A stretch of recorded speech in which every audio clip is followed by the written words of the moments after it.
तू animal whisperer सुद्धा आहेस ना? मी आता शिकले तो. हां. आताच ते काय असतं अलीकडे सांग ना. Communication with animals. हां. कसं सांगू आता तुला मी सुलेखा.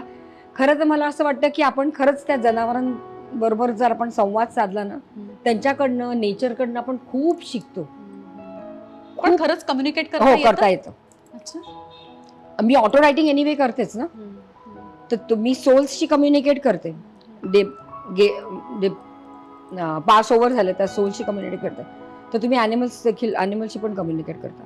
म्हणजे मंजिरी लाटे ह्यांच्याकडनं मी शिकले. तर आणि आता सेकंड लेवलला आम्ही कान्हाला गेलो होतो तेव्हा आम्ही नेचरशी पण बोललो. म्हणजे ट्रीज हे त्यांच्याशी वी कुड कनेक्ट. बरं. You can connect with anyone. बरं. असं काही नाहीये की तुम्ही माणसाशीच कनेक्ट करून माणसाशी कनेक्टच होऊ नये. खरंच नेचरशी कनेक्ट व्हावं, ॲनिमलशी कनेक्ट व्हावं.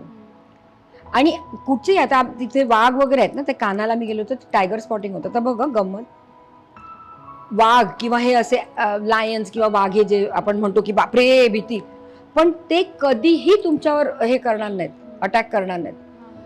तुम्ही जर त्यांना त्रास दिलात तर मग ते अटॅक करतात. ते वॉर्न करतात पहिल्यांदा. ते पहिल्यांदा असं डोकं वर काढून बघतील, सगळे तुम्हाला साईन्स देतील ते. तरी पण तुम्ही त्यांच्याशी हे करत बसलात मग ते अटॅक करतात. ते कधीही माणसाला असे मजा वाटली म्हणून त्याला अटॅक केलं असं नाही होत. त्यांना तेवढी अक्कल असते, आपल्याला नसते. मनुष्य एवढा इव्हॉल्व्ड असं आपण म्हणतो, एवढा शिकलेला, एवढा सवरलेला, अमकं तमकं काहीही नाही, रबिश. आपल्यापेक्षा ही जनावरं, हे नेचर, ह्यांच्याकडनं आपण खूप शिकू शकतो. आता तू नेचरमध्ये गेले तर हे जे जंगल होतं, सगळे साल ट्रीज होते आणि बाकीची इतर झाडं बिडं पण होते. आता तुला गंमत माहितीये का, प्रत्येक जंगलमध्ये एक मदर ट्री असते. बर. माहितीये, तू ऐकलंय कधी? नाही नाही, हे मला खरंच माहित हा, नव्हतं. एक मदर ट्री असते. अच्छा. ती त्या पूर्ण जंगलाचा सांभाळ करते, माहितीये. बर. म्हणजे एखादं जे झाड असं वीक असेल किंवा त्याला नरिशमेंट नसेल मिळालं तर ही तिचे रूट्स पसरवते आणि त्या झाडाला त्याप्रमाणे खतपाणी किंवा नरिशमेंट पाणी वगैरे जे काय असतं ते प्रोव्हाइड करते. तेव्हा ती असं म्हणत नाही की मी सालचं झाड आहे तर मी ह्या दुसऱ्या झाडाला का प्रोव्हाइड करू, ती नाही म्हणत. एका गार्डन मध्ये गेलात तर लोक म्हणतील हा गुलाबाचं फुल, मोगरा म्हणेल सगळेजण गुलाबाच्याकडे जातात, मी कशाला माझा सुगंध उधळू, असं नेचर नाही म्हणत. पण आपण हे करतो. सुलेखा एवढी छान दिसते काळ्या साडीमध्ये, अरे मला आधी सांगितलं असतं मी पण साडीच नेसली असती, मी का असं, हे असं आपण विचार करतो. म्हणून नेचरमध्ये तिची सिंक्रोनासिटी आहे ना, सिंक्रोनाइज आहे सगळं नेचर, एकमेकांच्या सपोर्ट सिस्टमनी चाललंय सगळं नेचर. बरोबर. आपणच फक्त डिस्ट्रक्शनसाठी जन्माला आलोय. हे कधी माणसाला कळणार, आय डोंट नो. आणि जेव्हा ही जी सेन्सिटिव्हिटी जी तयार होते ना, ही तुमची संवेदनाशीलता जी तयार होते ना, that is a part of अध्यात्म. बर. कारण तुमचं हार्ट तेवढं फ्लावर व्हायला विकसित व्हायला लागतं. तुमचं हार्ट चक्र, अनाहत चक्र, ते विकसित व्हायला लागलं की तुम्ही कुणाशीही कनेक्ट होऊ शकता. आपलं काय होतं, आपण एक माइंड दुसऱ्या माइंड बरोबर बोलत असतो. You are not connecting with the heart. कितीही माणूस टफ असतो, कितीही चिडलेला रागावलेला काही असतो, 2 मिनिटं त्याच्याकडे नुसतं बघायचं and just connect with your heart with that person. कचकन डोळ्यात पाणी येतं आणि you can just connect with that person. तो समोरचा विरघळतोच ऑटोमॅटिकली, काय होतं माहित नाही. आणि your heart connects with that heart, not the mind. सगळ्यात गमतीची गोष्ट ही आम्हाला दादाश्रीजींनी सांगितली, आमचे आत्ताचे गुरु आहे मैत्री दादाश्रीजी. आता बाई जेव्हा प्रेग्नेंट होते तेव्हा कसं चेक करतात, हार्टबीट्स वरनं चेक करतात ना की तू प्रेग्नेंट आहे. हार्टबीट्स म्हणजे पहिली काय सुरुवात होते, हार्ट. म्हणजे जिथे काही शरीर नाही, काय नाही, फक्त ती एक गाठ, त्याच्यात हार्टबीट सुरू होतं. नंतर सगळं शरीर सगळं सगळं सगळं फॉर्म होतं. करेक्ट. आणि अगदी म्हणजे सुरुवात हार्टने होते, माणूस मरतो पण शेवट हार्ट स्टॉप होतं तेव्हाच. म्हणजे आपलं जन्म आणि आपलं मरण फक्त हार्टबीट्सवर चालू आहे. तरी पण आपण जसे वाढतो तसं माइंड इतकं ओव्हरटेक करतं की ते हार्ट आपण विसरतोच. हृदयाशी तुम्ही कनेक्ट करणंच विसरता. हाव, हे किती दूर गेलोत बघ आपण. किती माइंड सारखं कॉन्स्टंटली ही अशी ती तशी ती.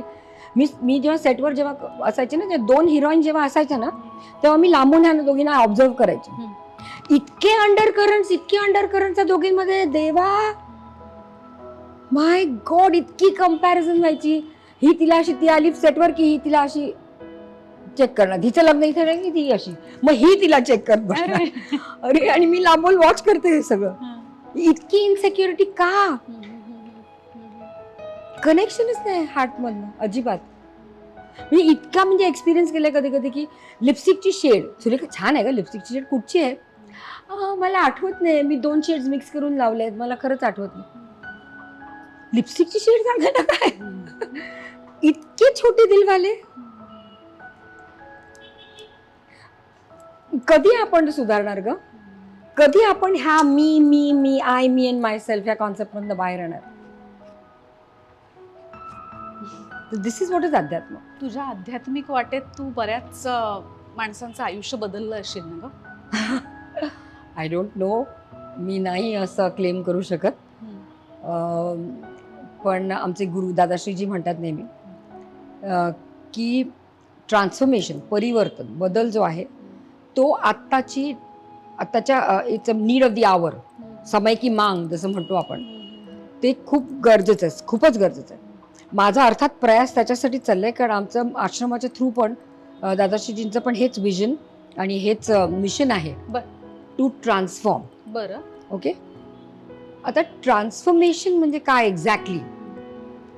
मी तुला एक एक्झाम्पल देते म्हणजे लक्षात येईल. मुंगी बघितली?